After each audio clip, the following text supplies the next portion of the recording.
Olá, alunos do segundo super. Dando continuidade à nossa programação, vamos trabalhar com o módulo 70, Globalização 1. A globalização, esse termo, se populariza a partir da década de 90, quando o sistema capitalista se torna hegemônico.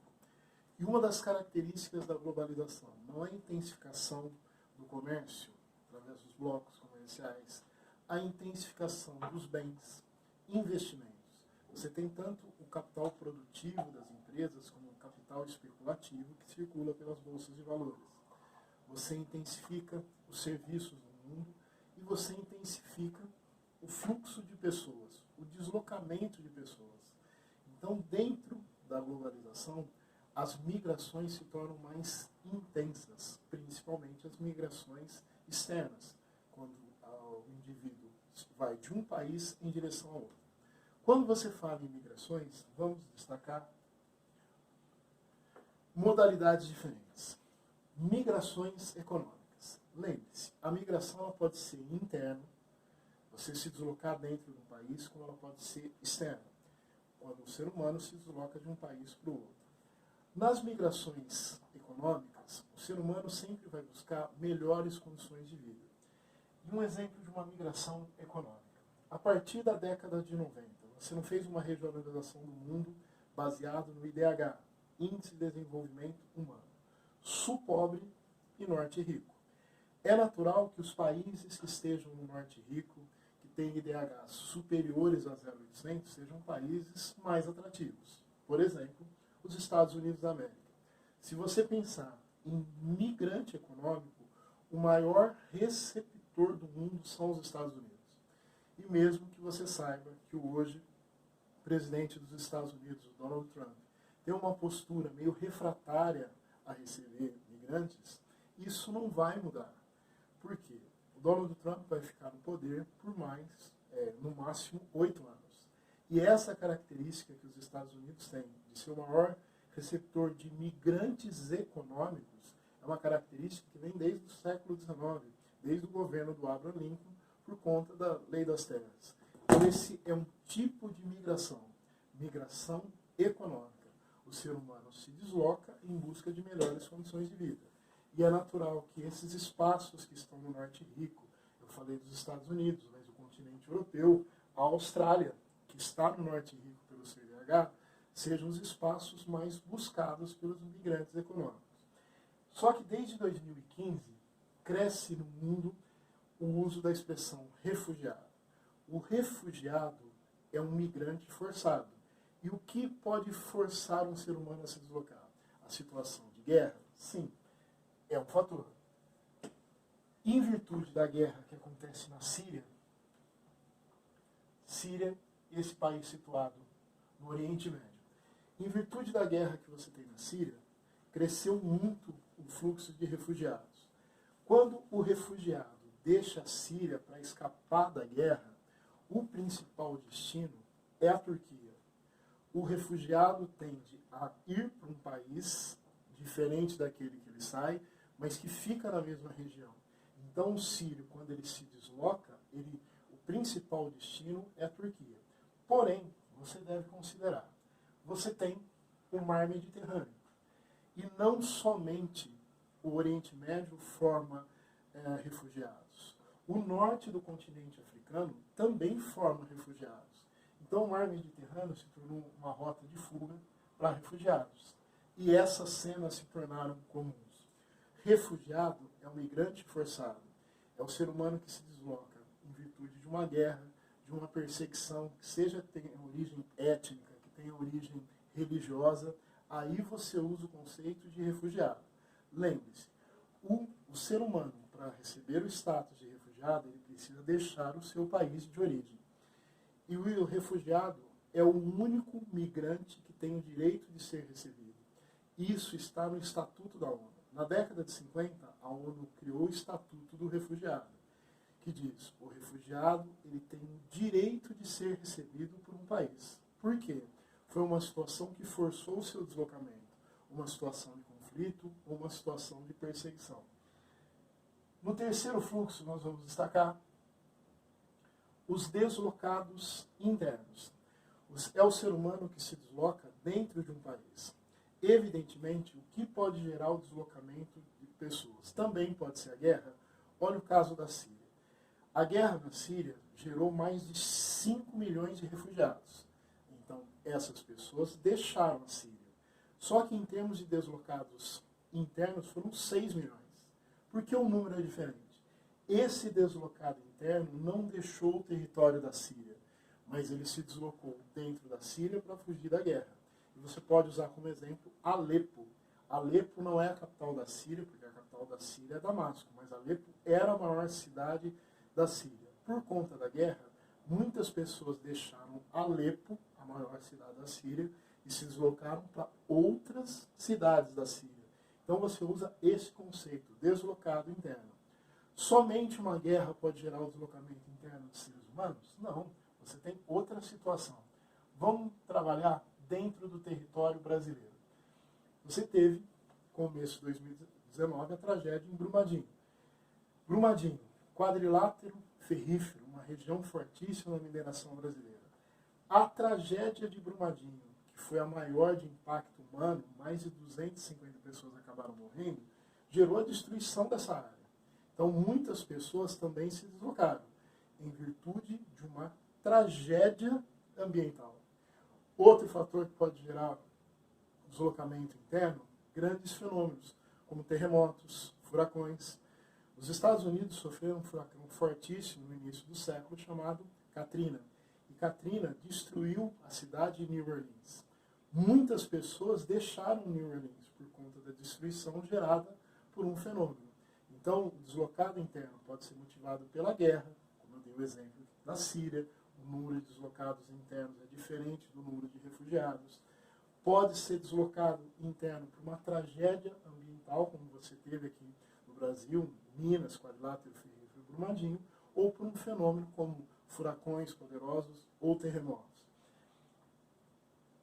Nos deslocamentos, uma quarta situação, solicitante de asilo.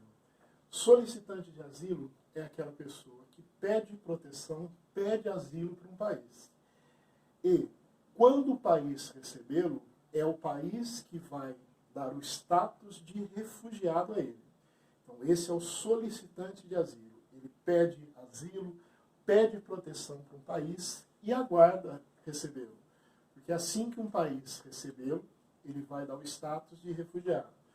Um exemplo de solicitante de asilo. Vamos considerar Edward Snowden. Edward Snowden, que trabalhou para a inteligência dos Estados Unidos, né? O Edward Snowden denunciou, ele fez uma denúncia.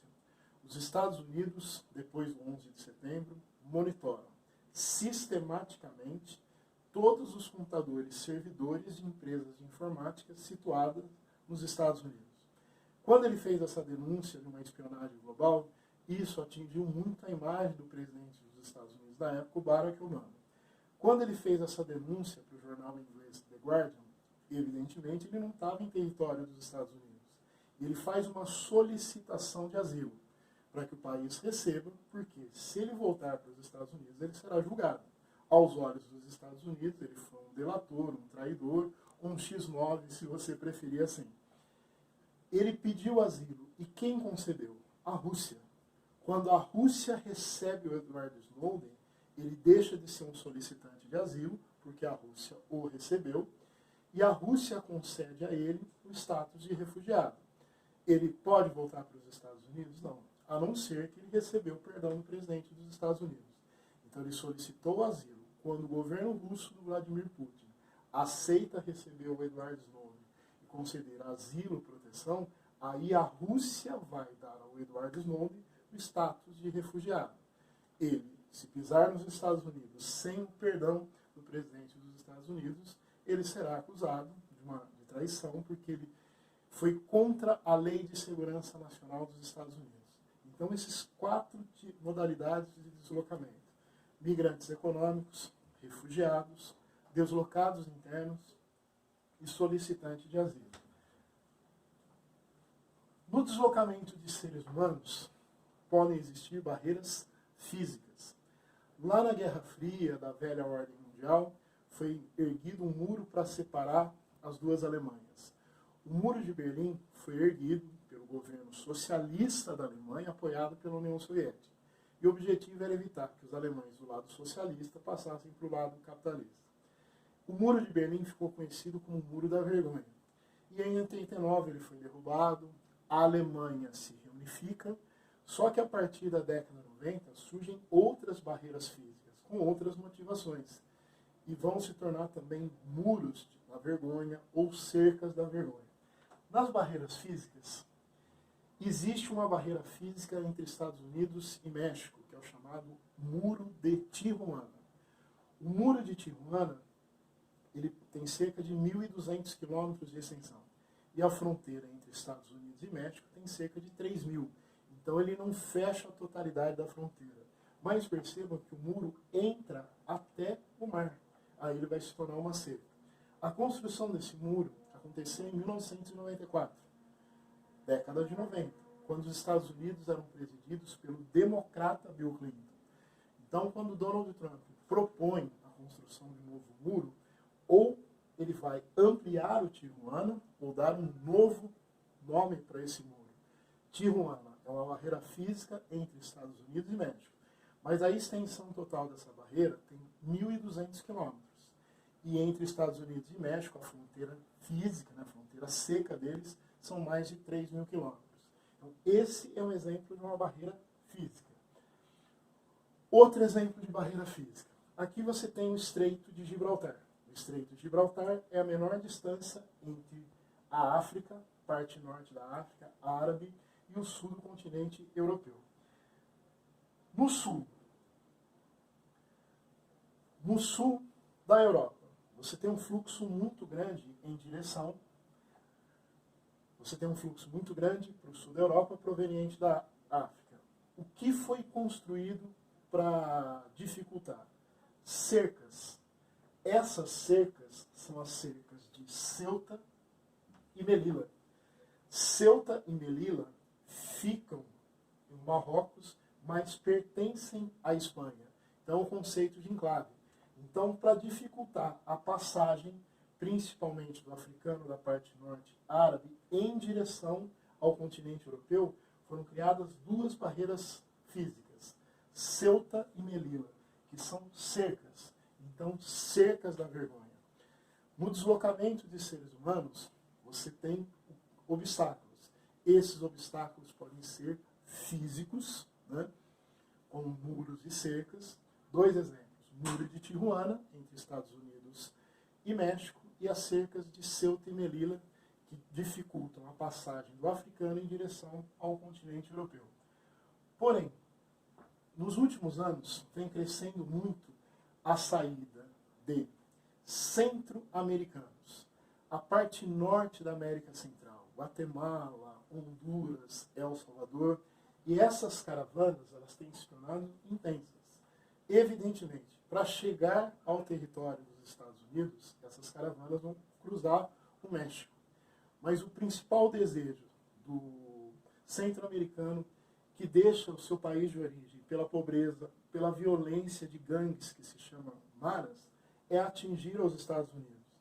Então é natural que você tenha um fluxo muito grande de mexicanos em direção aos Estados Unidos, que podem ser chamados de braceiros. E você tem essas caravanas que saem da América Central e cortam o México. E esse é o deslocamento. As pessoas deslocam a pé. É um longo caminho para tentar chegar aos Estados Unidos. E como o fluxo cresceu muito em direção aos Estados Unidos, é natural que o governo atual dos Estados Unidos, o Donald Trump, proponha uma ampliação do Muro de Tijuana. Já existe um obstáculo físico. Porém, por que ele quer a extensão, um segundo muro? Para dificultar mais ainda a chegada tanto de mexicanos que buscam os Estados Unidos, como essas caravanas que têm sua origem na América Central. Cruzam o território mexicano e tentam chegar aos Estados Unidos. Então, o aumento do fluxo de latinos em direção aos Estados Unidos, principalmente saindo da América Central, fortalece o discurso do Donald Trump. É necessário nós ampliarmos ou criarmos uma segunda barreira física entre o território dos Estados Unidos e o território do México. É o caminho natural. Você sai da América Central, da parte continental, você cruza o México tentando chegar aos Estados Unidos. Uma outra situação de crise humanitária do mundo, e aí você vai usar o conceito de refugiado. Crise humanitária em Mianmar. Mianmar é o país que mudou de nome. Em algumas aulas eu comentei com vocês, né? O país pode acabar, a União Soviética acabou, o país pode se dividir, como você teve a divisão da Tchecoslováquia, o país pode até trocar de nome. O que nunca vai acontecer é um país mudar a sua localização. Até 1989, Mianmar se chamava Birmânia. Birmânia é o nome de uma etnia birmanesa. E essa etnia birmanesa é predominantemente budista. É justamente em Mianmar, um país situado no sudeste da Ásia, né, que faz parte de um conjunto chamado Ásia de Monções, que você tem uma perseguição intensa a um grupo étnico. Esse grupo étnico, Rohingyas. Os Rohingyas são perseguidos por um fator étnico. Eles representam uma minoria, então minoria, Rohingyas, maioria, birmaneses. Eles são perseguidos por fatores étnicos e religiosos.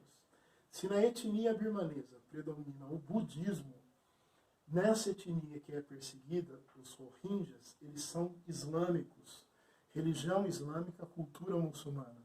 E por mais que você estranhe, existe radicalismo dentro da religião, da crença budista? Sim. Em Mianmar, a maioria é birmanesa, que segue o budismo.